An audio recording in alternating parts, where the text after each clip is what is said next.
Hi BookTube, welcome to a fiction review. Today we're going to look at a work by a Maori author.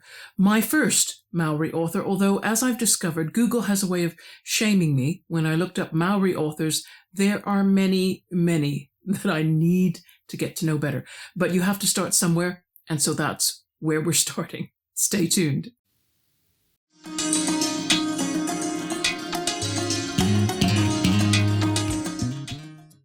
Today we are reviewing Once Were Warriors by Alan Duff, published in 1990. And you see my lovely stats slide up here to help you all to get a quick glance at what we're looking at.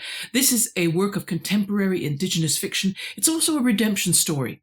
The characters, well, one at least, manage to pull themselves up and get to a better place than they were at the outset of the novel.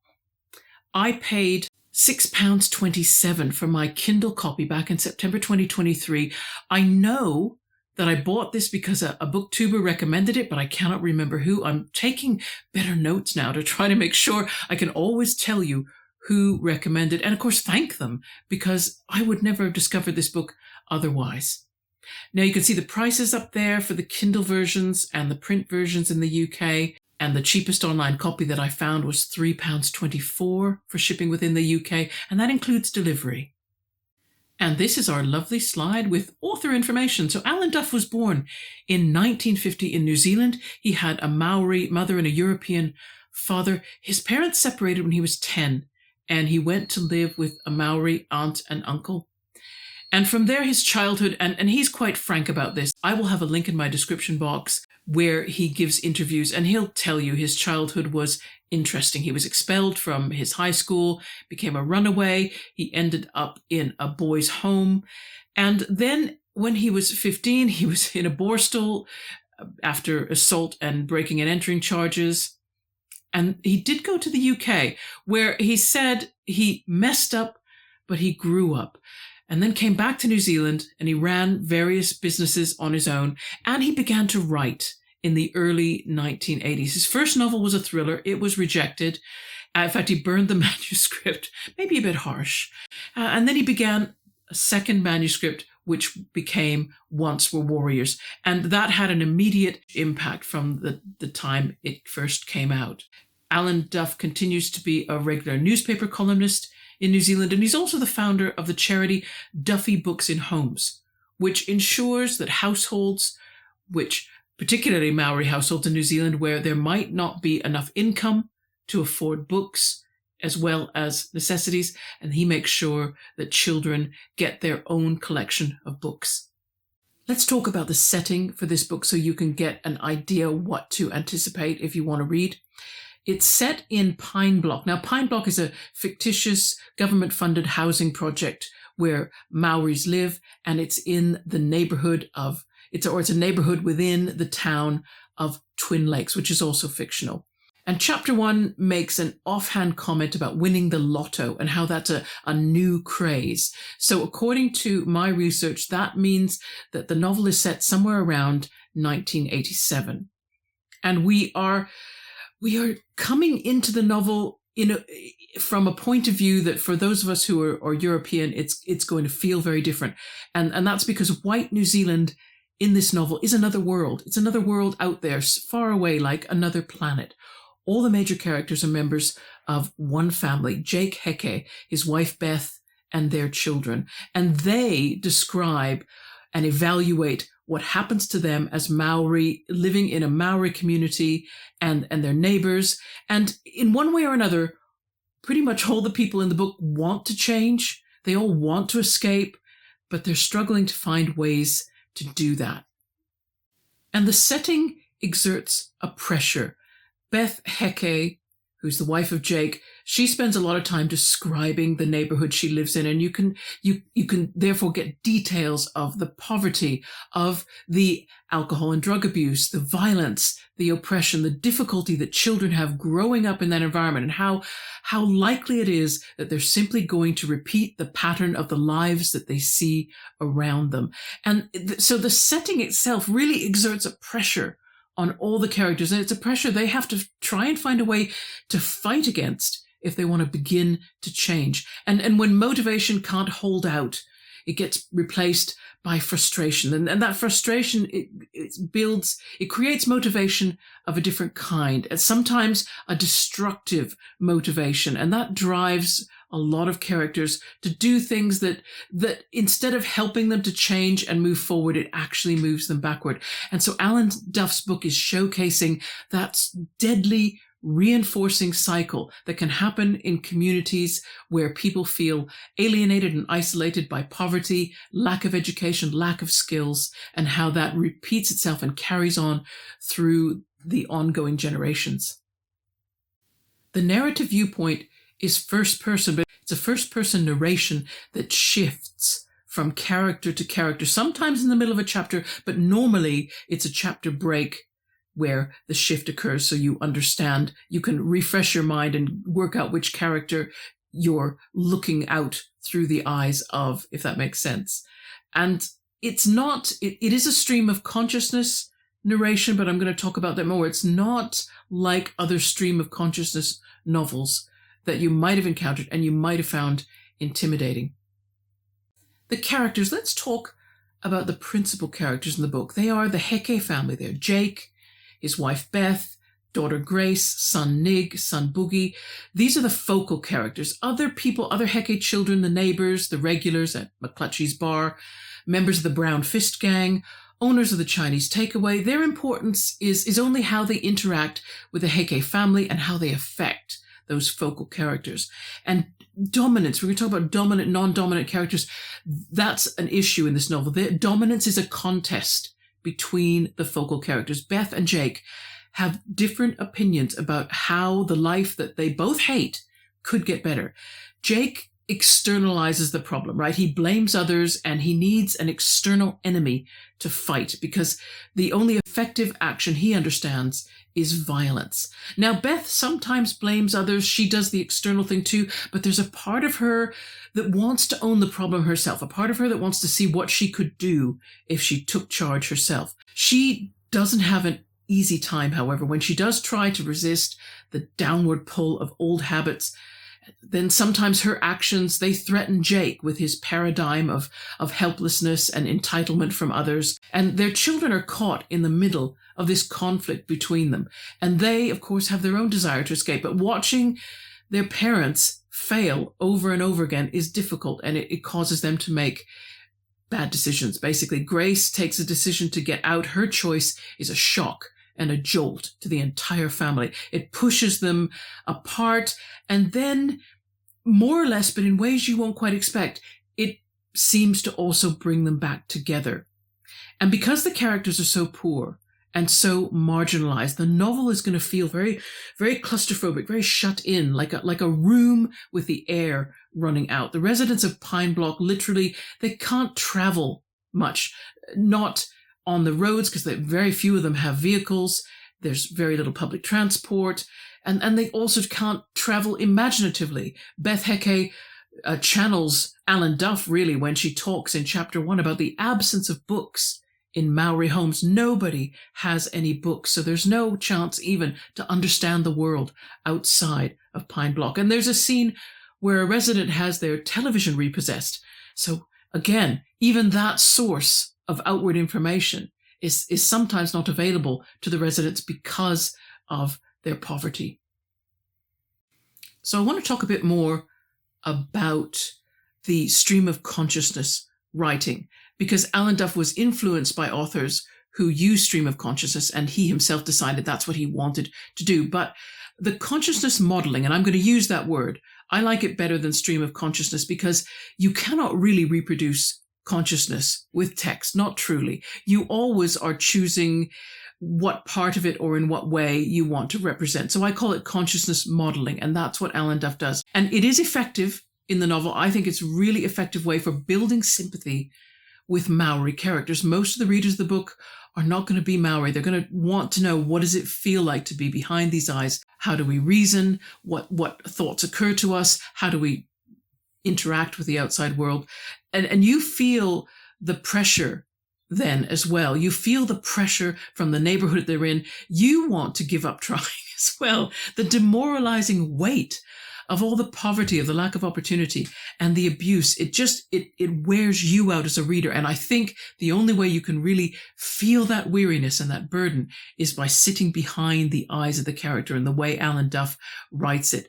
But bear in mind, it's not consciousness modeling in the way that Joyce or Faulkner or Virginia Woolf do. That is a more difficult consciousness modeling to get used to if you're reading their books for the first time. What you will find if you read Alan Duff is actually the stream of consciousness is very easy to follow. You don't have to reread it, and I don't feel you really need outside guidance to understand what is going on. What his consciousness modeling does is it puts a priority on the creation of empathy in the reader. So you hear the mind chatter of the character, but in such a way that you get to know the cadence of their speech, you get to know the thoughts they have again and again, you revisit their memories.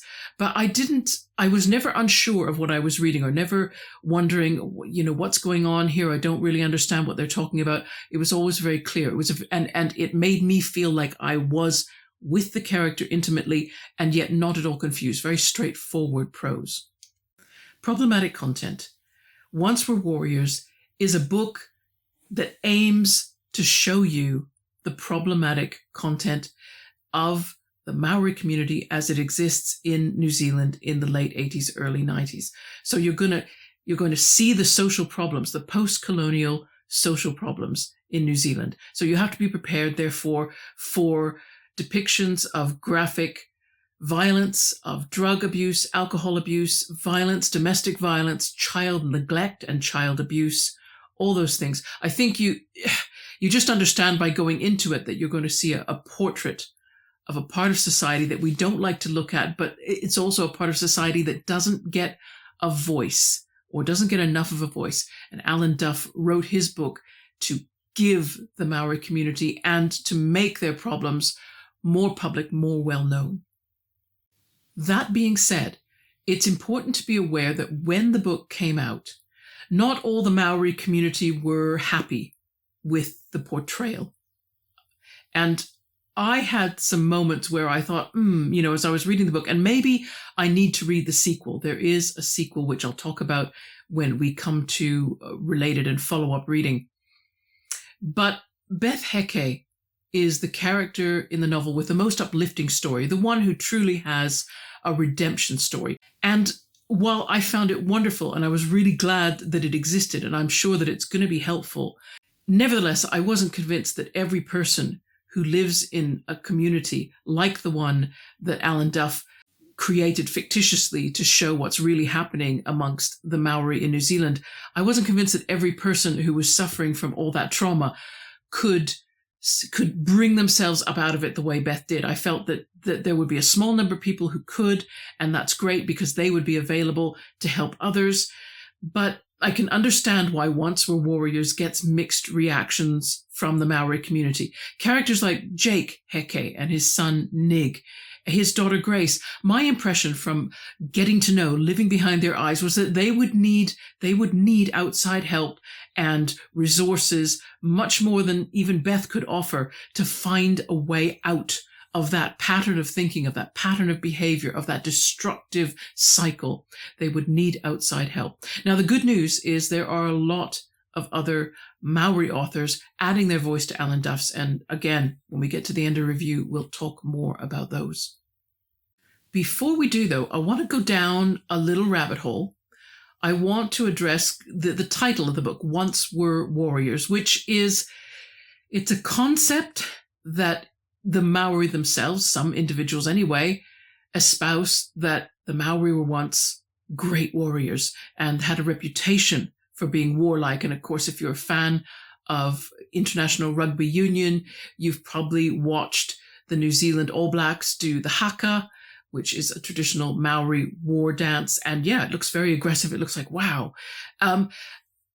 Now, the question I want to put forward is, are the Maori particularly more warlike or genetically predisposed to war or natural warriors? There was a New Zealand lawyer named Moana Jackson who has Maori lineage on both sides of his family. And he argues that this warrior gene myth, this concept, is actually colonial in origin, and it simplifies the identity of the Maori. White Europeans, when they came to New Zealand, probably didn't get to experience the breadth and depth of Maori culture.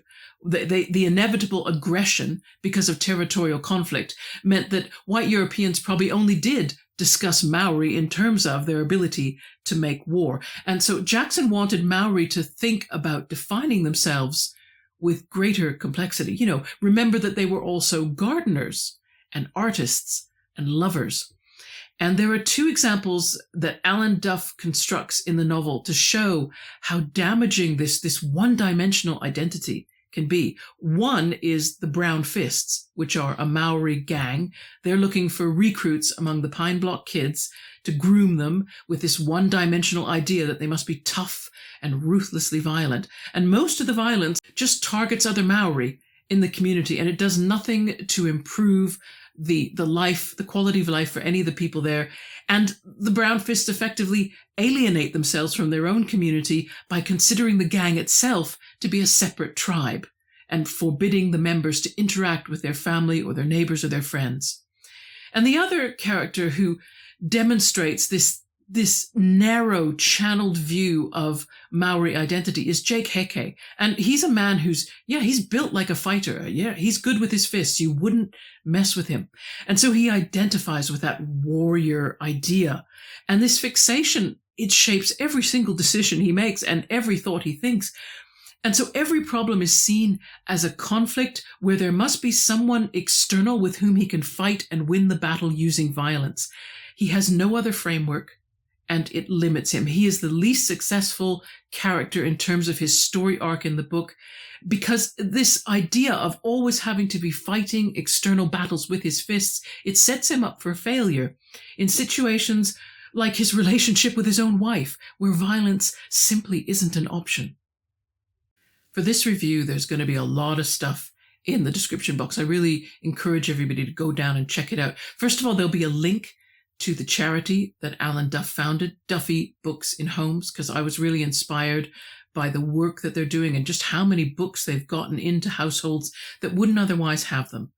And also a link to the lawyer, Moana Jackson, speaking about this idea of the warrior identity and beginning to question whether that's everything to be said about the Maori, whether amongst the Maori community there needs to be a reevaluation of the breadth and depth of culture and recapturing of that to find a better identity. And also there's going to be lots of links to other Maori authors, because I went on a Google search, just typed it in thinking, there'll be maybe one or two besides Alan Duff. No, there are about 20. And I thought, Google's really good for self-humiliation. If you need that, if you need to be humbled by how little you actually know, Google search something. I always come away thinking, there's so much I need to read. So you'll find some authors listed there. And you'll also find a link to Alan Duff's sequel novel, which is What Becomes of the Brokenhearted. I want to read that myself because I'd really like to know what happens to Jake, because he's in a bad place by the end of the novel. And you know what? You might think, but he's such a hard nut and he does so many wrong things. Yes, he does.